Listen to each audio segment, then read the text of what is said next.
Good morning, good evening, good afternoon, and remember, context is everything. Context is Everything Media Network. John Michael, founder and CEO, reading a textbook cover to cover, world history, to develop my historical context. Let's review yesterday's reading, the beginning of chapter 10, to develop our context for today. Okay, Constantinople, chapter 10. Section 1. This is the Byzantine Empire. Okay?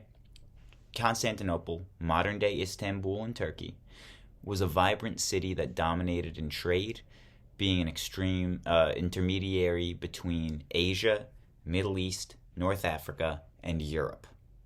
Constantinople was said to earn 20,000 gold pieces in taxes alone imposed on merchants daily. A lot of trade. A lot of commerce if taxes are going to load up to that on a daily basis, okay? In 330 AD, correction from yesterday, I said 303, it's 330. In 330 AD, Roman Emperor Constantine rebuilt the Greek city of Byzantium and renamed it after himself. Rebuilt it, renamed it. Constantinople. With favorable waterways and geographic placement, trade and defense of the city were strong.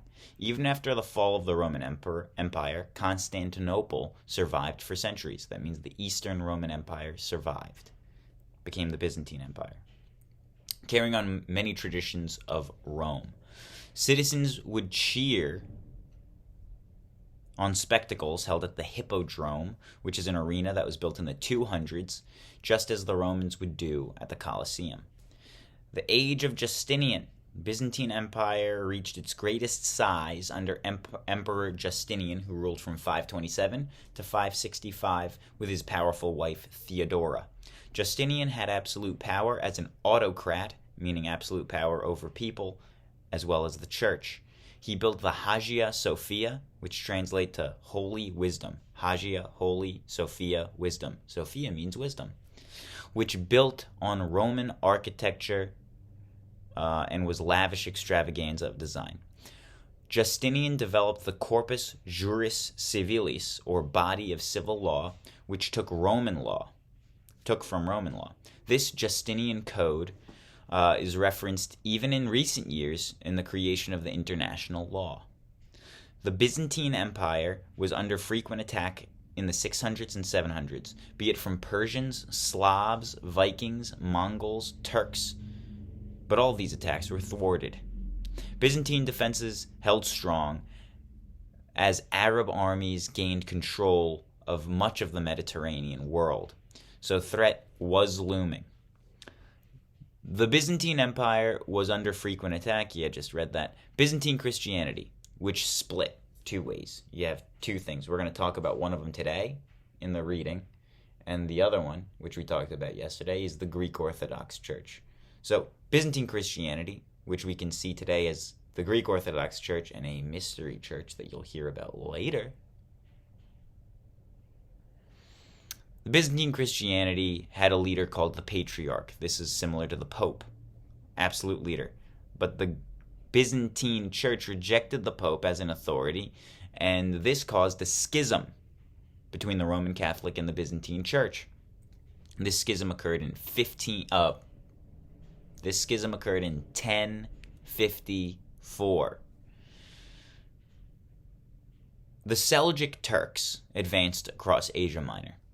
In the 1090s, shortly after the schism, the Byzantine Emperor called on Western Europe, which is going to be majorly led by the Pope, because the Pope was very powerful at this time, goes to the Pope and says, "Can you help us out fighting these Seljuk Turks who closed pilgrimage routes to the Holy Land of Jerusalem?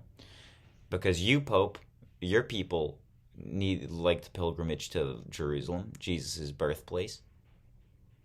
Was he born in Jerusalem, or did he just live in that area? Either way. And the Jews also, Jerusalem, of course.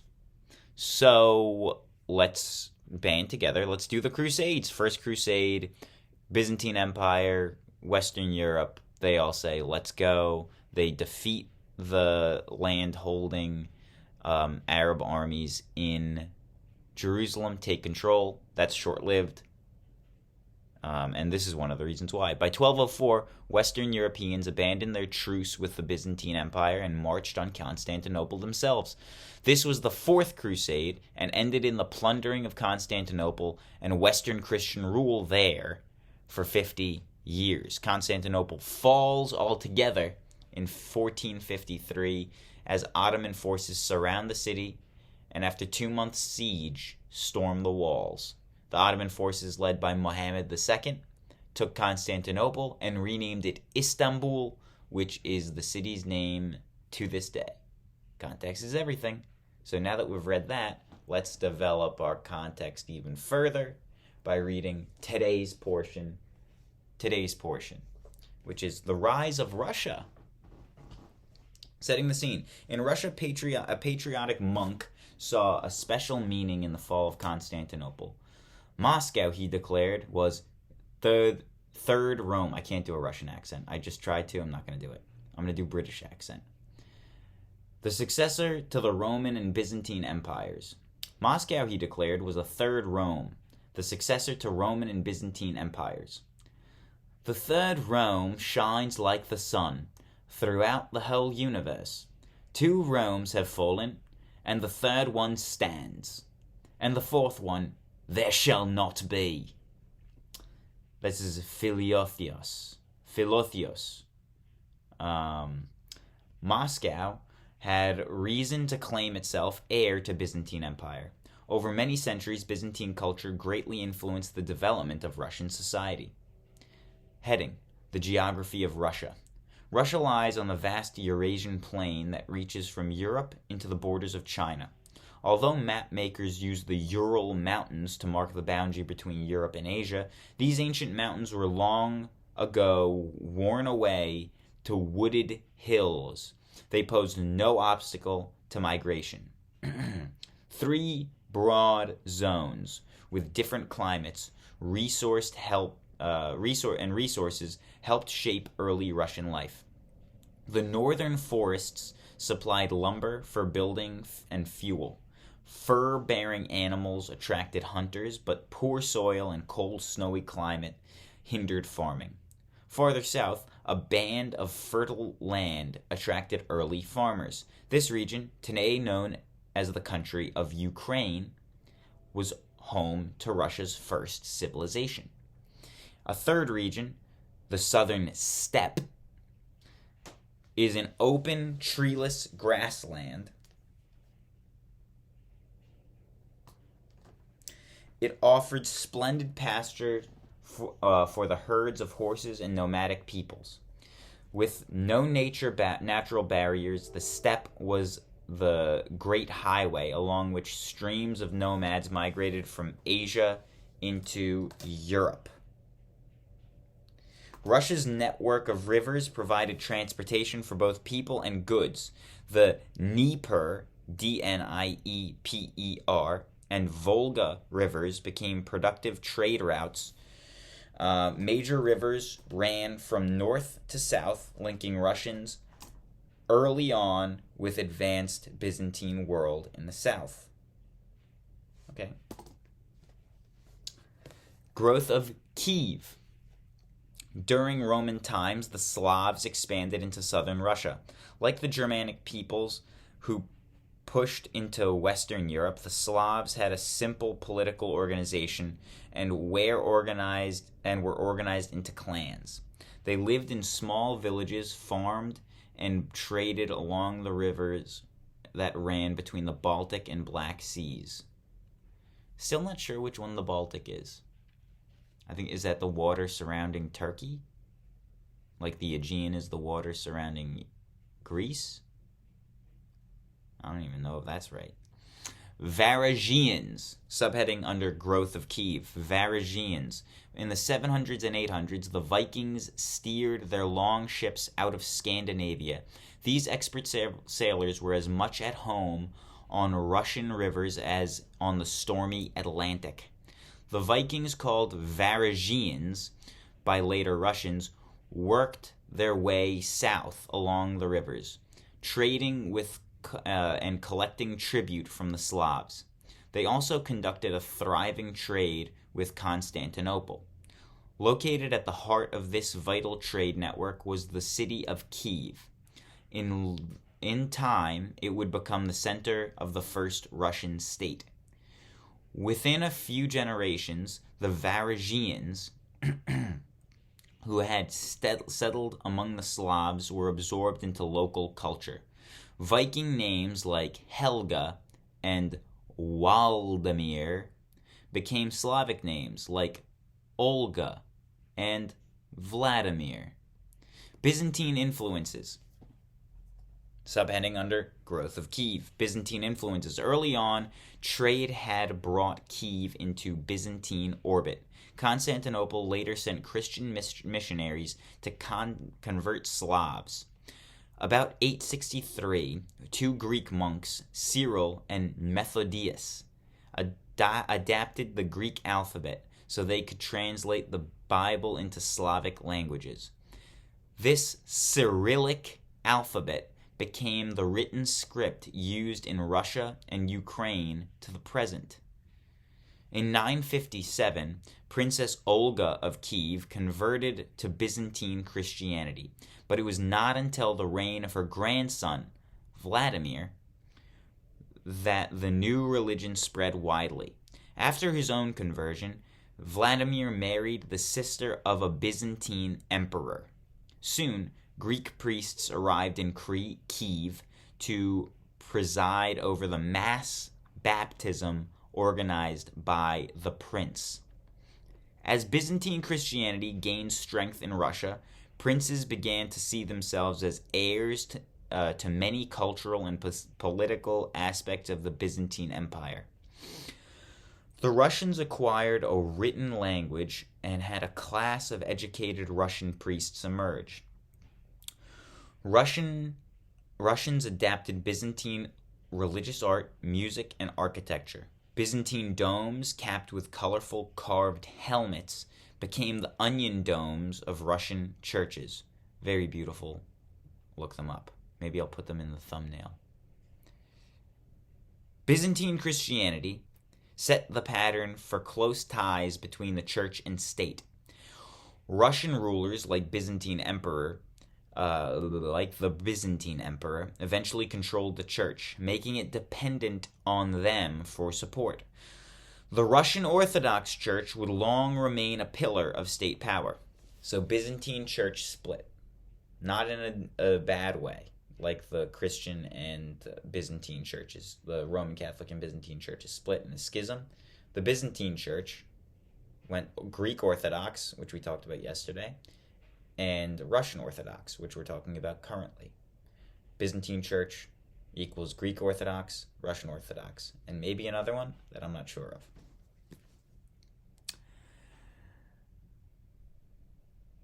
Yaroslav. Kiev enjoyed a golden age under Yaroslav the Wise, who ruled from 1019 to 1054. Like Justinian, he issued a written law code to improve justice. A scholar, he translated Greek works into his language. Yaroslav arranged marriages between his children and some of the royal families of Western Europe. Kiev declined in the 1100s as rival families battled for the throne. Also, Russian trading cities were hurt because Byzantine prosperity faded. As Russian princes squabbled among themselves, Mongol invaders from Central Asia struck the final blow. Mongol conquest. In the early 1200s, a young leader united the nomadic Mongols of Central Asia. As his mounted bowmen overran lands from China to Eastern Europe, he took the title Genghis Khan. Genghis Khan translates to World Emperor. Genghis Khan translates to World Emperor.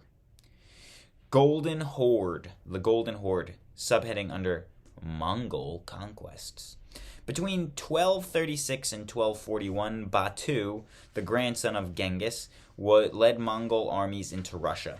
Known as the Golden Horde, From their color of their tents, they looted and burned Kiev and other Russian towns. So many inhabitants were killed, declared a Russian historian, that no eye remained to weep for the dead.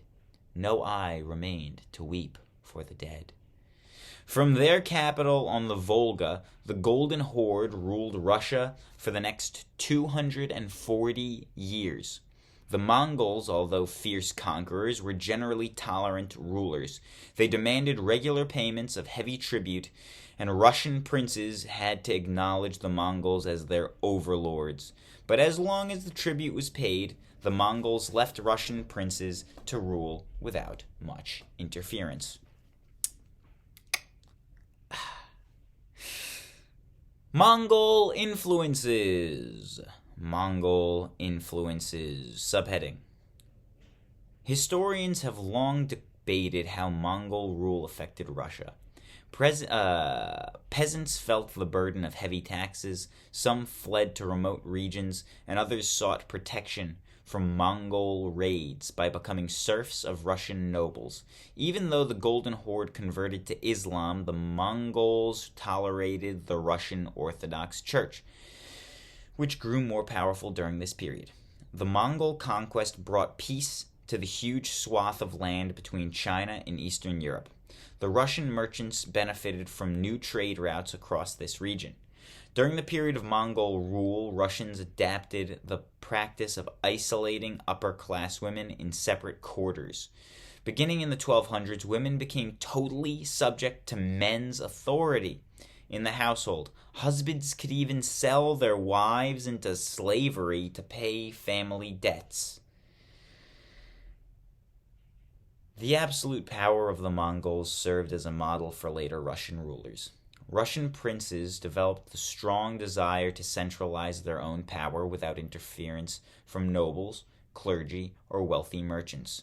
Perhaps most important, Mongol rule cut Russia off from contacts with Western Europe, at a time when Europeans were making rapid advances in the arts and sciences. Moscow takes the lead.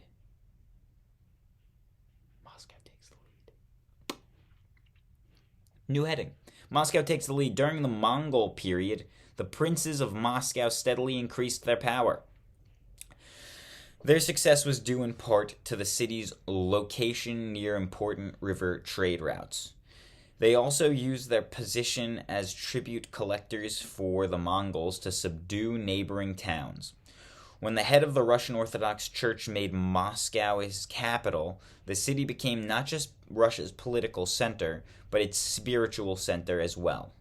As Mongol power declined, the princes of Moscow took on new role as patriotic defenders of Russia against foreign rule.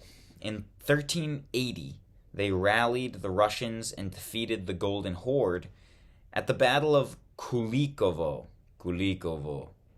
Although the Mongols continued their terrifying raids, their strength was much reduced. Subheading under Moscow takes the lead, Ivan the Great. A driving force behind Moscow's success was Ivan III, known as Ivan the Great. Between 1462 and 1505, he brought much of northern Russia under his rule. He also recovered Russian territories that had fallen into the hands of neighboring Slavic states. Ivan built the framework for absolute rule. He tried to limit the power of the boyars being great landowning nobles. After he married Sophia Zoe Pelagius, niece of the last Byzantine emperor, he adopted Byzantine court rituals to emphasize Russia's role as the heir to the Byzantine power. Like the Byzantine emperors, he used a double-headed eagle as his symbol. Ivan and his successors took the title Tsar as Russia's word for Caesar. Didn't know that. The Tsar claimed Ivan is in nature like all men, but in authority he is like the highest god. Ivan the Terrible. What a nice guy. Not happy.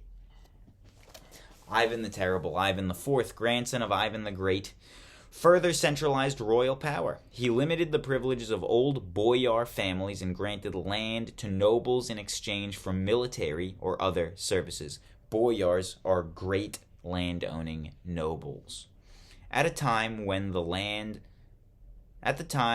manor system was fading in Western Europe, Ivan IV introduced new laws that tied Russian serfs to their land. Quickly, this is the fiefs in Western Europe. Fiefs, a manor in the middle, some farmland around it. All the folks in the farmland don't get paid money. They're allowed to live there. They farm, they protect, and they do whatever else. But they live there and do all the labor for the manor. This is the little community. That is what is fading in Western Europe as money becomes a thing and a middle class arises. And Ivan the Terrible says, let's give this another shot. Or maybe it's in the same time period. I'm not really sure. Okay. In about 1560, Ivan IV became increasingly unstable. He trusted no one and became subject to violent fits of rage. In a moment of madness, he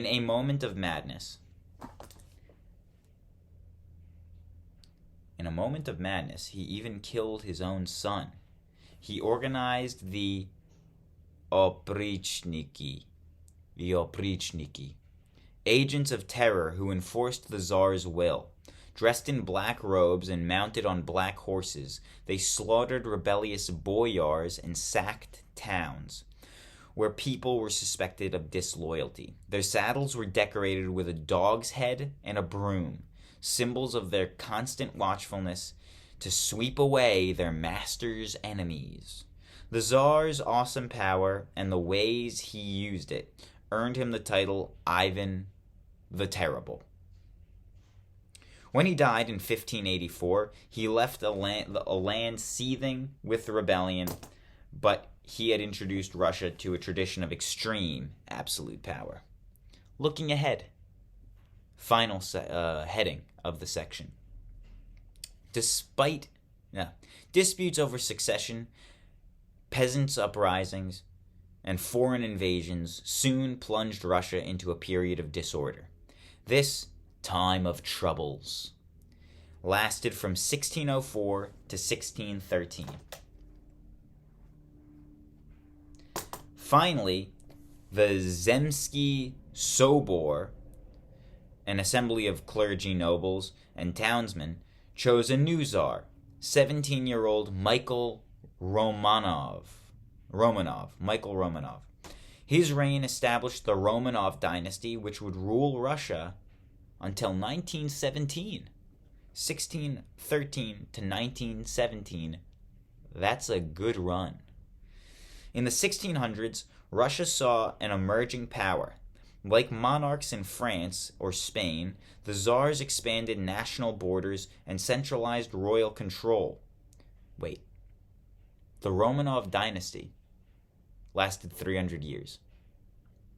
The United States of America has lasted 100, 200, about 250 years. We're not even as old as the Romanov dynasty.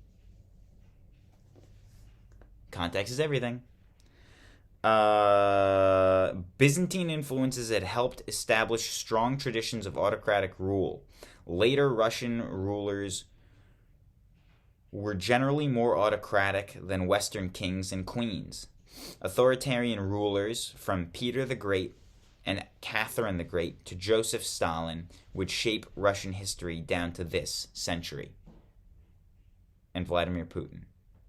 This book is from 2001, and it was published for the school year of 2001, which in the southern states starts in August, and in the northern states starts in September. So this book was published before a major world-changing events. Context is everything. I hope you have a wonderful day and enjoy your weekend. God bless.